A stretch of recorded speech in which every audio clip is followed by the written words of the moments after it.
Hello, everybody. Welcome along to the Event Industry News podcast with me, James Dickson, wishing you all a very good morning, afternoon, or evening, whenever or wherever you join today's podcast from. And it is afternoon for me here over in the UK, but still relatively early in the morning for our guest today, who joins us from the USA, the great country that is the USA. I welcome, and we're going to get straight into this with very little faff at the beginning, Mr. Drew Holmgreen, who is the Chief Brand Officer for the Meetings Professional International, MPI, as the industry knows them. Drew, thanks for joining the podcast today. Lots to talk about. Yes, sir. Thank you, James. Appreciate you having me this morning. No problem at all. For you. Texas for you, I believe. You're joining us from Dallas? I'm in Dallas, Texas. Yes, sir. Fantastic. And the reason I said we're going to dive straight into this, and we've got a lot to talk about, is that the MPI's European Meetings and Events Conference takes place in Brighton at the end of this month, 26th to the 28th of March in Brighton over here in the UK. Drew, this was an event that should have taken place in 2021. The last edition you did was right before the pandemic struck us in February 2020, if I'm right in saying. So this is now 3 years, coming up 3 years since the show took place. Exciting times for you guys. Exciting times. Yeah, certainly for us, for our industry, for our community. We are the last time that we had EMEC was in Seville, Spain in February 2020. And that actually marked, I believe, our 35th year that we put that event on. There was a ton of momentum coming into Brighton. Brighton is the home of our strategic partners at IMEX Group. And we work very, very tightly with them. We'd done a number of site visits already coming out of Sevilla, Spain. We actually had another site visit in Brighton before coming back to the States in February of 2020. So there was a ton of excitement already generated by our community. And when I say our community, I don't just mean the membership of MPI, but the European meeting professional community in general. So when the COVID lockdown struck us almost a year to the day, actually, I think that the global pandemic was called. I think Friday will be the 3-year mark. That's right, when that took place, we kind of had to take a step back, and all of us were wondering, well, are we still going to be able to have this event in 2021 in Brighton? And unfortunately, we could not. So we went the virtual route in 21. And then we thought maybe it could happen again in 22, but we had to go the virtual route again in 22.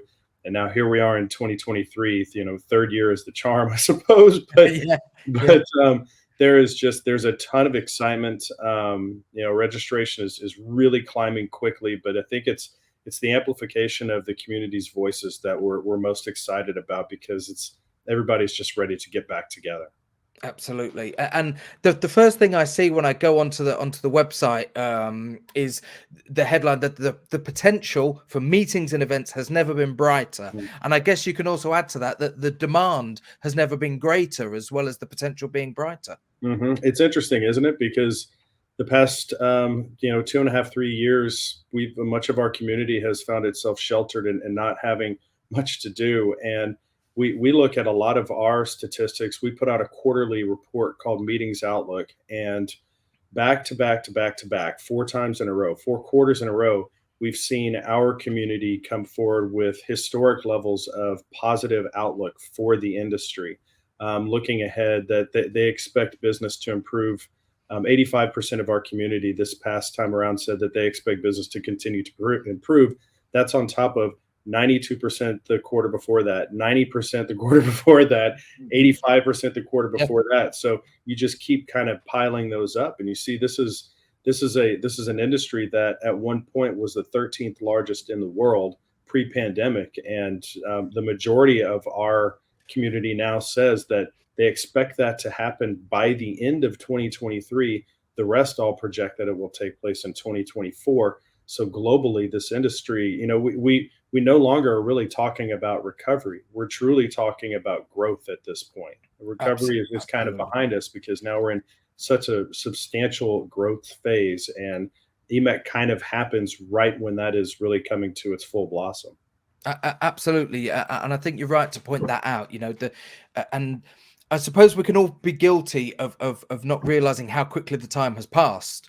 When I came back onto the podcast, after the initial phase of the pandemic in 2020, the the talk was all about recovery. The talk was all about how do we get back to live? Do we think we'll ever get back to live? Then the talk was, right, how we get back, what is that roadmap back? How are we going to slowly start dipping our toe into the water with live events again?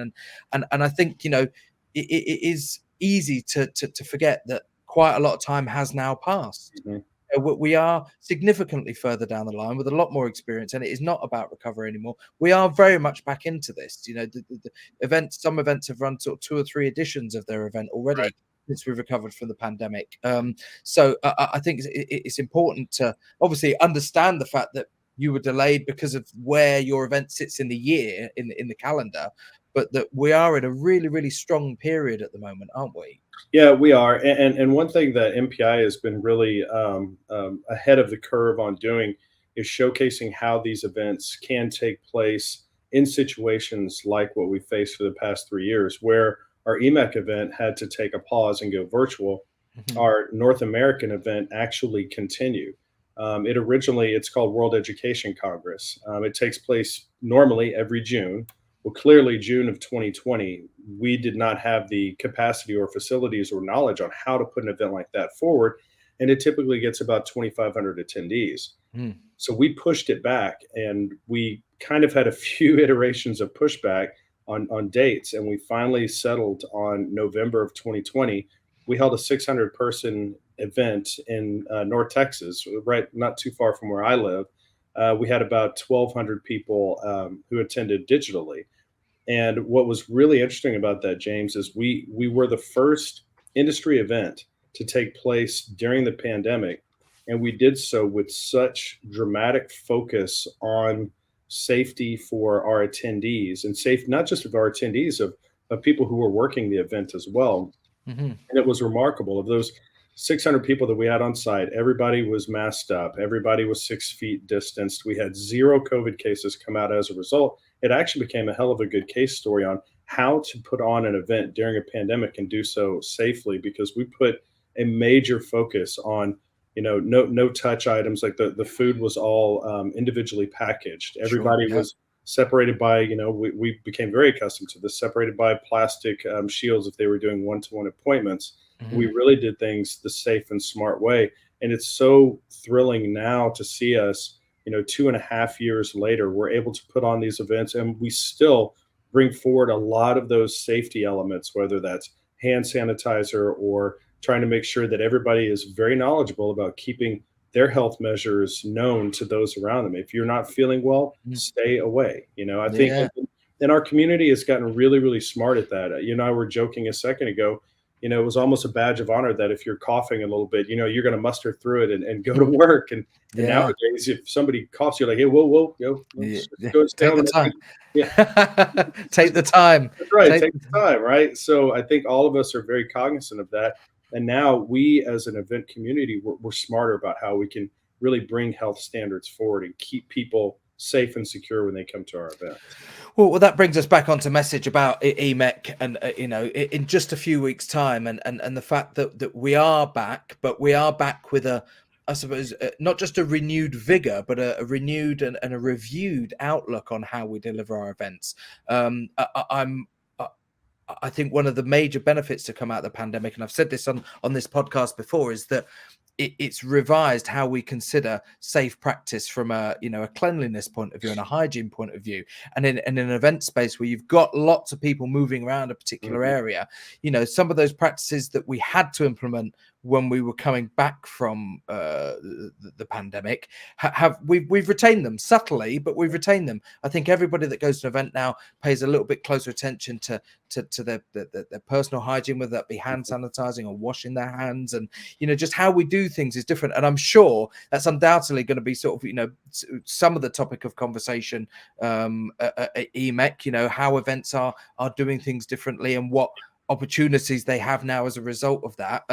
I'm keen to maybe sort of pick out some of the highlights, if you've got them, of the conference agenda is a huge part of EMEC, and I've looked at the lineup of speakers.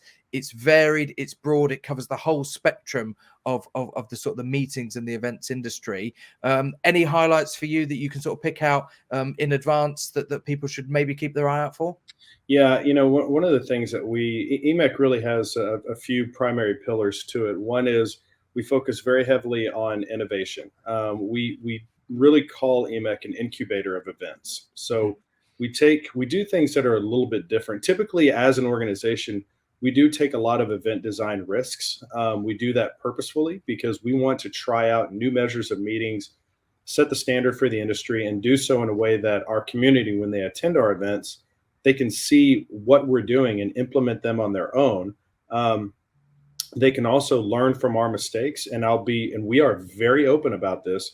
When we put on an event, we take design risks to try and push the envelope a little bit so that those within our community, they can learn from us and push the envelope and take our example to proceed forward. And we, like I said, in full transparency, we will put out in our communications, hey, we're trying this year. It could go horribly sideways. So you'll know how not to make it go horribly sideways in the future. Yeah. One of those examples is we continue to really take the influence of the local destination and really help apply that to the design and the implementation of the event. In this case, it's what we call our learning journeys. And this is what I always take a lot from when we put on EMEC. So our learning journeys allow us to take different aspects of learning for our community that are actionable, hard skills, and relevant to event professionals. We take them, but it's kind of that hands-on learning that all of us really did better with as when we were children. When you learn how to do something by actually doing it, but in a way that's a little bit different, it settles with you better. It really kind of gets to your core, and it allows you to make it more actionable when you get out into the world, more relevant and meaningful to you. So in this particular case, Brighton has such a vibrant art scene. It's got clearly a vibrant pub scene. It's also got a vibrant sustainability scene. So we've taken all three of those components and allowed them to influence these learning journeys. We have one learning journey that takes place at Ridgeview Winery. Now, it just, simple kind of stand back look. You're like, oh, I get to go on a winery tour, and there's going to be Brighton Gin will be there, and there's a cheesemaker there, and it just sounds like I'm going to go have a good time. And that's accurate. But what we're actually doing is we're taking these learning pods and allowing you through the lens of Ridgeview, Brighton Gin, and a cheesemaker to see how to do locally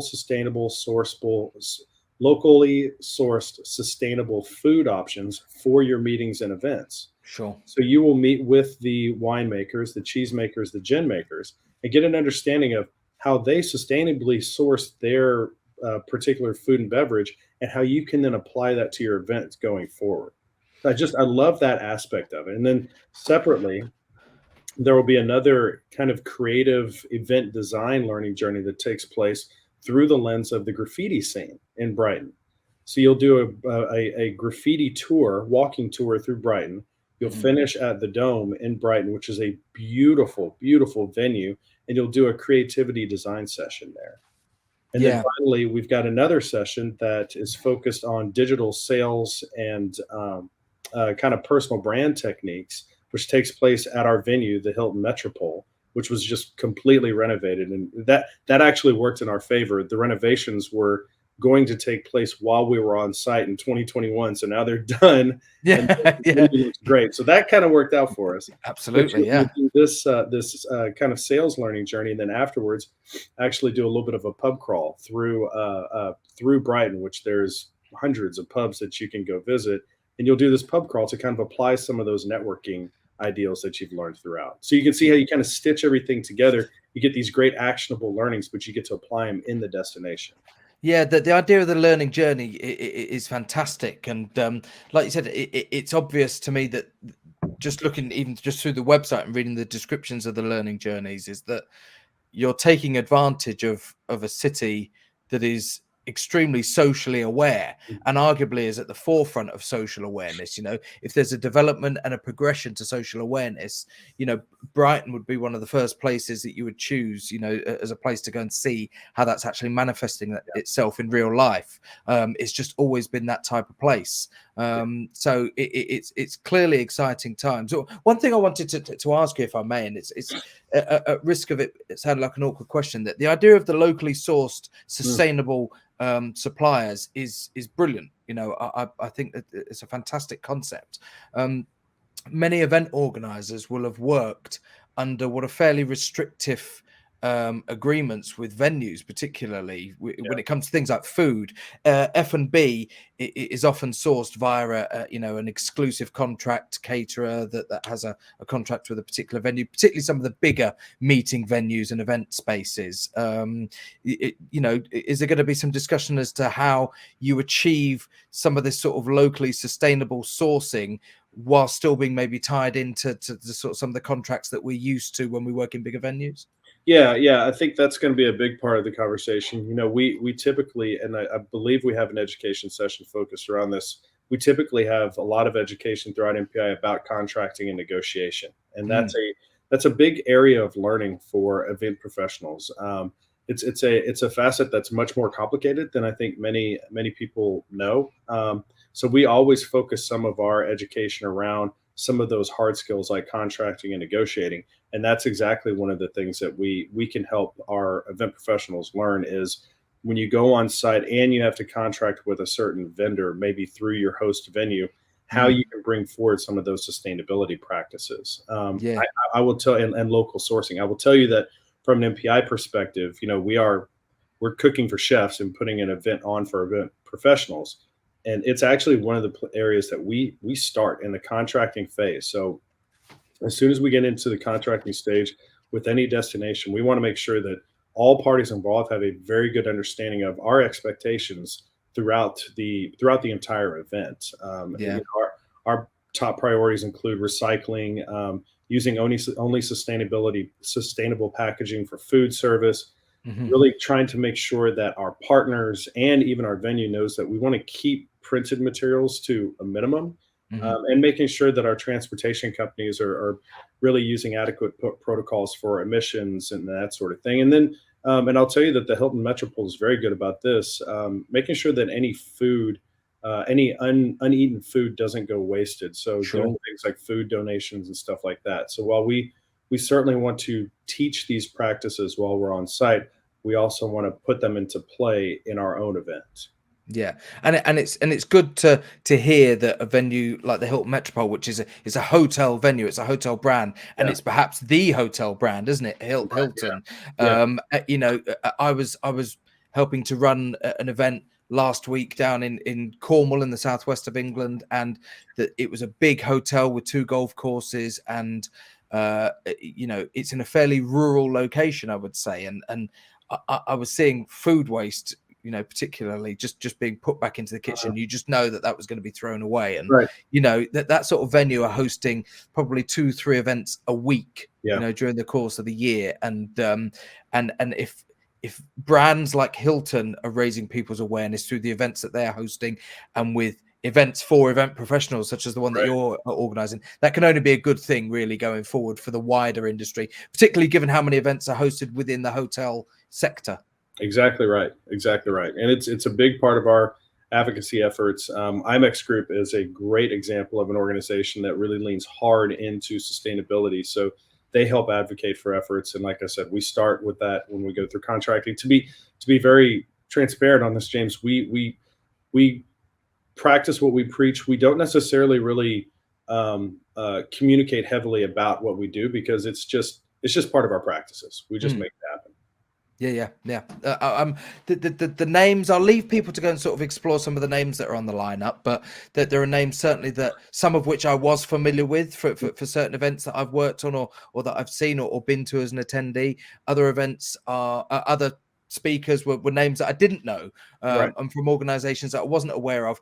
Has there been much of a change to the to the planning, the configuration of the speaker lineup, given some of the delays and the sort of the pushback of the event? Have things sort of grown organically from what they would have been in 2021 and 22 to where they are now? Yeah, I think so. We typically start with kind of a headliner approach, and then we create panels from there. This year, we actually went a little bit different, and we started with construction of panels, and then we went into some of our bigger speakers. The reason that we wanted to go the panel route, we felt that it was a good opportunity for us to bring some of the industry's better known leaders into the conversation, and that kind of kicks off with our opening plenary, where we've got three CEOs of the largest meeting organizations globally up on the stage talking to Sam Allen, and kind of just a 35 to 40 minute discussion about what's going on in the event industry, specifically focusing on that growth and innovation. So we've got MPI's president Paul Vandeventer up there. We've got Annette Gregg, who formerly was our chief revenue officer at MPI. She's now the president and CEO of Site. And then we've got Mark Cooper at IACC, at IAC. So having the three of those kind of blockbuster names on stage, really focusing on what's happening in the industry is huge. And then we've got, and then we kind of close it all out with two big names in James Taylor and Allison Burns. James is a fantastic speaker. Allison is really, really engaging and interesting. So having them come up there and really close out the event is a huge deal. So we kind of flip the script a little bit. Usually we start with that keynote and finish with panels, but we know what our industry needs and wants to hear right now are some of the leaders talking to them about what's happening. So we started there first.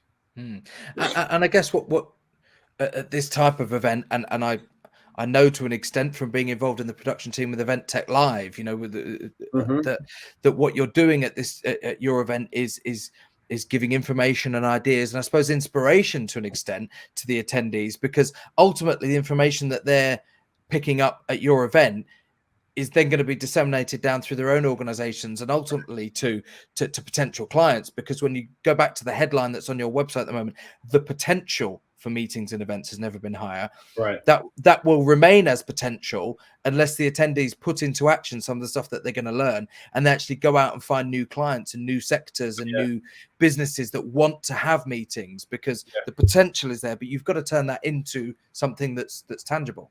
Well, and that's another huge outcome of EMEC and frankly any live event that takes place.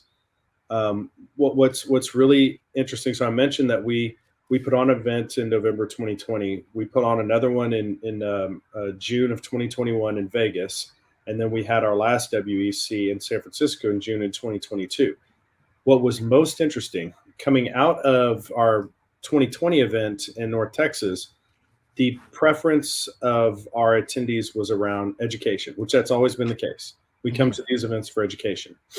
In Vegas and in San Francisco, it was networking, which if you think about that, that makes sense, because finally our community was able, they were coming together. We had 1,200 people together in Vegas. We had almost 1,800 people together in San Francisco, and they just wanted to network. And EMEC, we kind of feel like is going to be such a big reunion of sorts, that networking is going to be a critical component of it. And that's where these connections come into play. And that's where that potential for our growth and our professionals to really have their big homecoming to the scene, that's going to take place at EMEC, because now you've got those abilities to really network and connect and get together one-to-one and start to remake those connections face-to-face. Because, the connections we've made in the screen here are great for the past few years, but they're such more emotional and have such more meaning when they take place face-to-face. Yeah, and so something that I haven't touched on in the conversation today, but have done previously on the podcast, is that there was a certain irony that I found in that period of time where we met like this, in that on a personal level, I never saw my extended family as much as I did during It's true. lockdown when we weren't allowed to see each other, because nobody before had ever considered the idea of us all going on a group video meeting on Zoom or That's Google right. Meet. You know, the idea of a virtual pub quiz on a Friday night with my extended family would have caused most Right. of us to run away and hide Right. in a corner.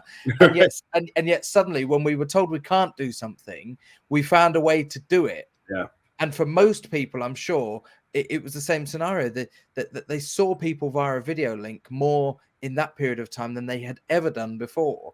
Oh, yeah. And I suppose the irony and the benefit that we've all felt from that is that very, very quickly people realized how much better it is to speak to somebody face to face, even if it is down a video link, which then I think had a positive effect on how much we realized we wanted to speak to somebody face to face in person. Yeah. So I think, you know, out of dark times, you know, always comes a brighter light. And that is definitely going to be reflected, I'm sure, in your event when it comes around at the end of the month.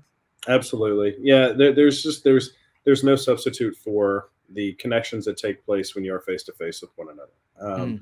The screens have been a good substitute for the past few years, but unequivocally, when you are connecting with somebody face to face, when you can have, you know, whether it's a handshake or a fist bump or a hug or whatever it is, that connection becomes so much more tight.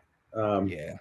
And I think, and that was really the case, especially not so much when we did our event in November of 2020, but you know, in June of 2021 in Vegas, I've never seen more people just really come in for hugs. And then in San Francisco in 2022, this past year, I mean, it's just the mass need to connect physically and emotionally and personally was very apparent. And I anticipate that's exactly what's going to take place at the end of this month in Brighton. And I'll tell you what else is going to take place, that satisfying clink that you get Yeah, when you raise your glasses or yeah. your bottles together around a table and a James, group of people charge their glasses. James, and that's maybe, so I should point out, you asked me what I'm most looking forward to, and it's certainly the learning journeys, but we are also going to debut the first ever EMEC beer at EMEC in Brighton. So we have our own beer being done for us through our good friends at Shelter Hall.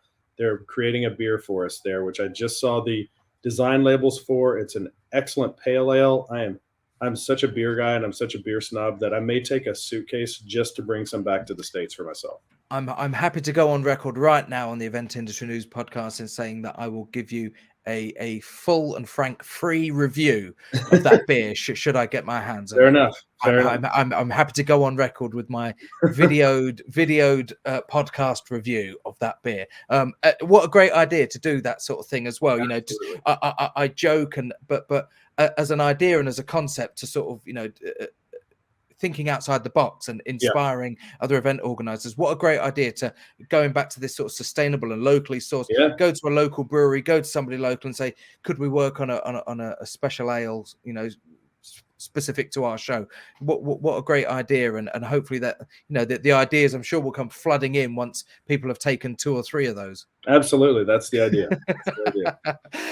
For those wanting to find out a bit more, the website, Drew, let's give that out so people know exactly where to go so that they can register and look into the full agenda. Yeah, absolutely. Excuse me. It's mpi.org/EMEC that you see on the screen there. Fantastic. Just visit the website today, and all the details that you need behind our speakers, our lineup, the learning journeys will all be there. Yeah, it's all on there, guys, and as I said, plenty of information to whet your appetites, but nothing compared to actually going to see people face to face. The 26th to the 28th of March in Brighton is EMEC, MPI European Meetings and Events Conference, postponed from 21 and 22. But excited and delighted to say back in 2023. We've been speaking today on the Event Industry News podcast to their Chief Brand Officer, Drew Holmgreen, who has joined us from his base in Dallas, Texas. Drew, thanks very much for getting up early today and kicking off your day, perhaps a little bit earlier than usual, to come and speak to us. Good luck with the event, and please do stay in touch. Let's find out how it went and stay in touch in the future. Loads to speak about, I'm sure. Will do. Thank you so much, James. And just a very, very quick word for, of course, the Event Industry News website. If you are listening to the podcast today on one of your podcast platforms, don't forget that you can watch video versions of all of our podcasts, and indeed look at the latest news features, special supplements, A to Z supplier directory, etc., on eventindustrynews.com. Just take a few minutes out of your day and have a little click around there and see what you can find. Our sincerest best wishes to everybody at MPI for EMEC in the coming weeks. Drew, it's been great to speak to you. And as always, thanks to everybody for listening to the podcast. I'll see you on the next edition. Goodbye, everybody.